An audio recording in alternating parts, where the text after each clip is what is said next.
So plugins, people love them, people hate them. It's kind of something that's essential when working in the box, so working within your computer. And I feel like there's definitely ways to improve your mix with it.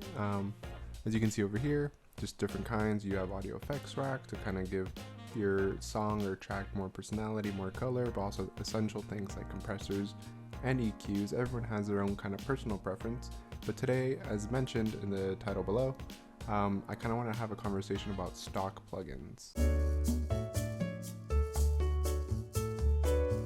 So the first question that comes up is, what are stock plugins? And stock plugins are in-house developed effects by Ableton, Logic, and all your favorite DAWs. They usually have their own built-in software that they develop themselves to kind of help improve, as mentioned before, your EQs and compressors, and some are a bit more fancier, so your effects racks, and they throw in things to kind of use their stuff for free rather than using third-party. So now you have the conversation about third-party plugins, and third-party plugins are ones that are created by outside developers for you to purchase, or sometimes for free to use in your DAW. So things like FabFilter right here, Soundtoys, and Waves, those are the most common ones that usually you go out and buy for their sound quality or for their customer service, or in general just because you have a preference over them. They've been around for kind of a long time, so people might prefer those to kind of give your sound a better, more characteristic, and you might prefer the way they're set up and their user interface. And I kind of want to talk about that conversation. Some people might prefer them over stock plugins, and I kind of feel like you can make the most out of your stock plugins to kind of not break the bank and kind of you don't have to rely on them as often. So that kind of leads me into my next point. My next point is the good, the bad, and the illegal. And in this point, I kind of want to bring up how there are certain stigmas against stock plugins just because they come with your software. People think they won't be as effective, or they're made kind of in a conglomerate with your DAW, so they're not as specific, and there's things that might be missing, while someone that has third-party plugins, their main focus are those plugins, so they're going to make them as best as they can. But I don't think that's entirely true. The bad, so some people think there are bad plugins, but in reality, I feel like every plugin you can kind of use to your advantage and kind of use it to make an effective mix.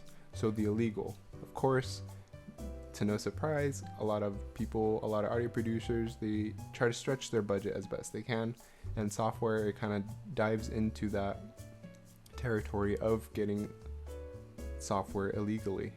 Again, I'm not an advocate for that. It's not something I practice in, but it's a topic that people will kind of get into.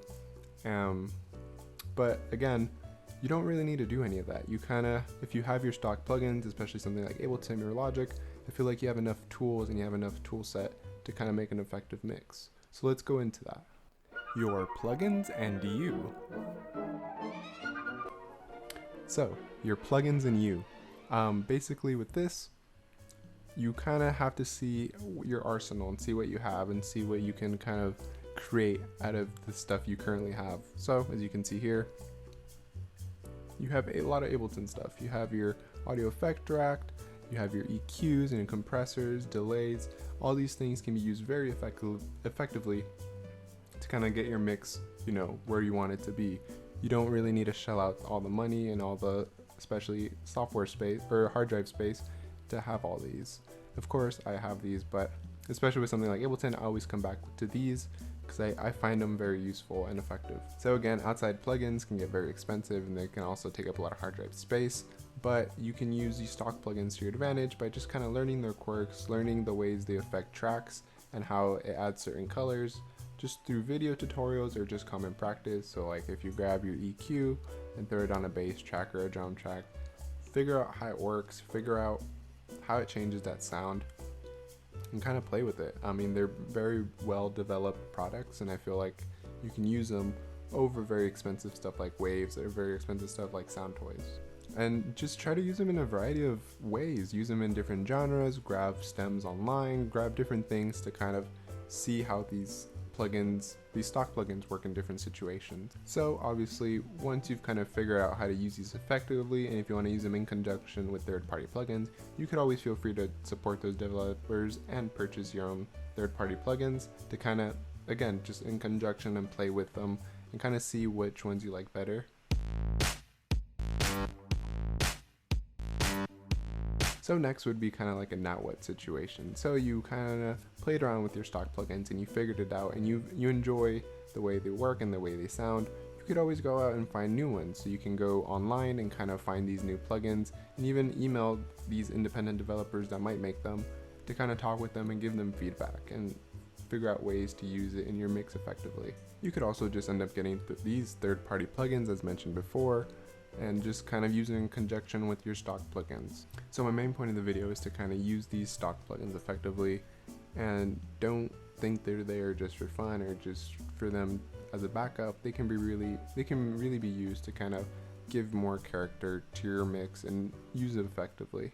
So that kind of wraps it up for this video, and I hope you found it useful and informative and kind of use it as a kind of a guide to make decisions about purchasing certain things, or even just using these stock plugins that they provided for you.